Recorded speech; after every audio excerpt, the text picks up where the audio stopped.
चिरां दुवार ब्लक कमिटिनि जानानै बिथांमोनखौ जोङो रोजा रोजा साबायखर बावबाय आरो आसा खालामो जे बिथांमोना जोंनि बे हालामनि थाखाय बा मोनब्रै समस्तिनि थाखाय मोजां हाबा मावलांगोन जोंखौ मोजां दिथा खालामबाय थागोन आरो बिथांमोननि दिथा होनायजों लोगोसे जोंबो जोंनि गाहाय लेभेलावहाय जोङो खामानिफोरखौ मोजाङै मोजां मावलांबाय थानो हागोन।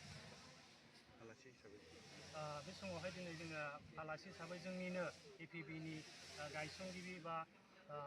प्रेसिडेन्ट जाय बिथां डक्टर अनजालि प्रभात दैमारि बिथाङानो जोंनि गेजेराव फैनानै बिथांमोनखौ नैबे कमिटिनि जिथु सोद्रोमा आफाद बिथांमोनखौ दिनैहाय जाफुंनानै होबाय आरो बिथाङा बिथोन होलांबावबाय जे जाहाथे नैबे कमिटिखौ आब्रुथि गोनाङै मोनसे सिस्टेमेटिक लाइनावहाय जेब्लायबो सालायलाङो आरो जाहाथे गुबुनखौ जोङो इनाय हिंसा खालामालासिनो जोंनि बे पार्टिखौ जेब्लायबो रायजो राजाफोर लाफानानै रायजो राजानि मोजांनि थाखाय जोङो जेब्लायबो हाबा मावलांनो थाखाय बिथाङा जोंखौ बा दिनैनि बे गोदान कमिटिखौहाय बिथोन होदों।